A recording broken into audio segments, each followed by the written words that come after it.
안녕하세요. 파산관제인 홍인필 변호사입니다. 예, 오늘은 2018년 8월 13일 56년생 분의 그 면책 사례를 한번 볼 건데요. 중요한 점은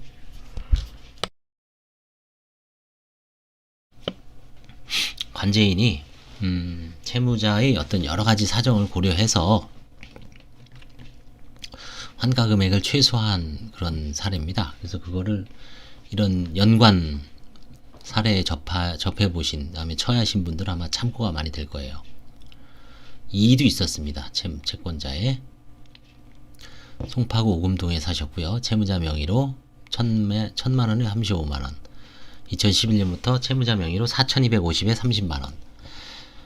그럼 여기서 생각해 볼 수 있는 게, 일단 4,250이니까 이 당시가 아마 3,700이라 그랬으면 500 정도 남죠. 3,400이면 한 800 남는데, 정확하게 아마 이게 2018년 사건인데, 하여튼 94년에서 97년도에는 자영업을 운영했습니다. 닭집, 통닭집을 한 것 같아요.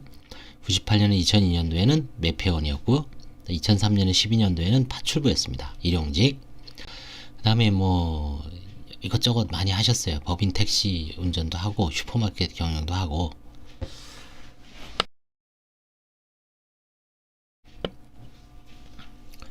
근데 남편이 이제 공무원으로 재직 중이셨는데 갑자기 돌아가셨어요.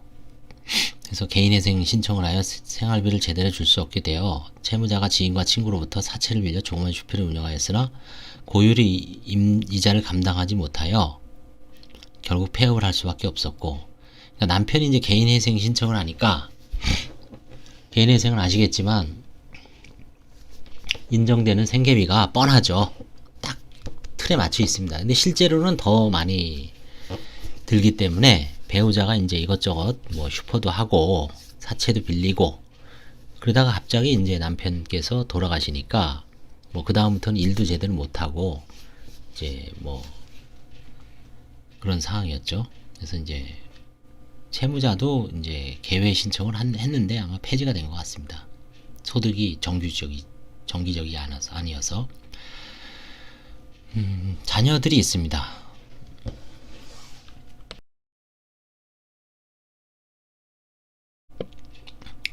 딸은 가정주부고요. 아들은 이제 세무법인에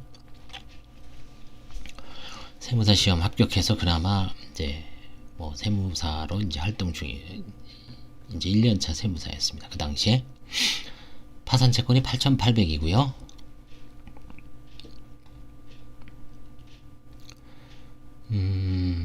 보증금이 4,250. 이건 이제 남편의 퇴직금으로 마련한 겁니다. 배우자의. 보험회약 환급금 300. 뭐 넘어갈 만한 수준이죠. 그래서 이제 뭘 환가를 했냐면은 배우자의 사망보험금이 있습니다. 나중에 나오죠. 여기 한번 볼까요? 환가진행재산, 주택보증금, 주택임대차 보증금, 면제재산 범위를 제외한 금액을 환가할 예정이고, 기타 재산, 배우자의 사망보험금을 아들이 이제 수령을 했어요. 그 당시에.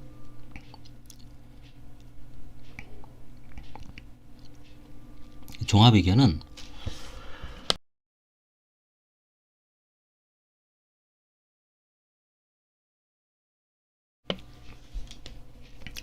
부친하고 모친은 다 돌아가셨고요. 배우자가 2017년에 돌아가셨습니다. 그래서 사망보험금이 5천만원 나왔는데 손해사정인 뭐 보수라든가 이런 걸 제외하고 실제 4천만원을 수령을 해서 아들이 이제 보유하고 있었습니다. 그래서 채무자의 상속지분, 딸이 있죠. 7분의 2, 아들 7분의 2, 채무자 7분의 3, 그래서 1,710만원이었습니다. 그 다음에 이제 주택임대차 보증금 4,250만원 중 면제재산 범위를 제외한 이제 일정 금액을 환가할 예정이고요. 그래서 사망보험금 1,710만원과 주택임대차 보증금 면제재산 범위를 제외한 860만원. 일단 3,400이었나 보네요. 이때 2018년도 초에 4,250에서 3,400을 빼면 850만원 맞죠? 못하네요. 860만원에 850인데. 그래서 합치면은 2,560만원을 환가해야 됩니다. 원칙적으로는. 근데 채무자가 나이가 많아요. 몇 살이냐면 56년생입니다. 일단 65세, 그쵸, 65세 가까이 됐죠. 64세.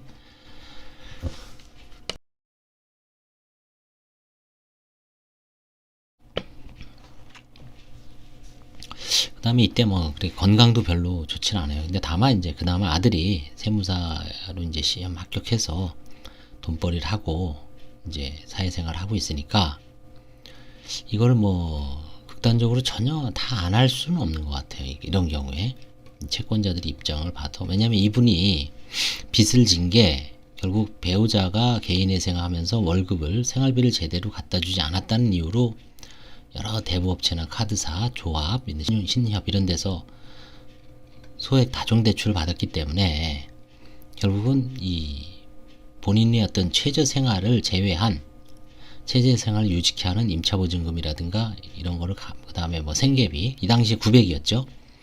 이런 걸 고려했을 때 뭐 2570에서 1200만 했습니다. 사실 반도 안 되죠. 1200만 원을 파산재단에 편입해서 배우자의 사망보고 낸 부인 청구, 아들을 상대로 한 소송은 포기했습니다.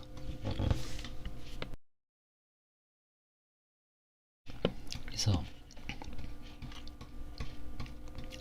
좀 시간은 걸렸지만 뭐 잘 끝났습니다. 채무자도 뭐 잘 협조를 해서 순조롭게 잘 마무리가 된 사건 같습니다. 결국은 이 환가는 사실 엄청난 재량이 있습니다. 관제인이 재량이 있지만 그 재량권을 행사하는 데 있어서도 나름대로 어떤 합리적 기준을 갖추려고 노력을 하죠. 만약에 뭐 이 사람이 질병이 있는지, 장애는 있는지, 그 다음에 근로소득은 올릴 수 있는 수준인지, 그 다음에 뭐 부양가족은 어떻게 되는지, 그 다음에 부양을 당하면은 누가 부양을 하는지, 이런 여러 가지 사정을 놓고 고려했을 때, 뭐 이제 그 환가 금액의 적정성을 이제 적정한 금액으로, 가장 어려운 점이죠. 뭐가 적정한가. 많으면 많은 당하는 사람 입장에서는 많을 수가 있고요. 환가하는 사람 입장에서는 뭐 이것저것 차 띄고 포 뛰면은 별거 없을 수도 있고, 채권자들 입장에서는. 그래서 그 적정성을 유지하는 게 가장 어려운 난제입니다. 그건 영원한 뭐 숙제죠. 답이 없습니다. 개별 사건 재판이 있는 한, 파산도 마찬가지 재판이죠.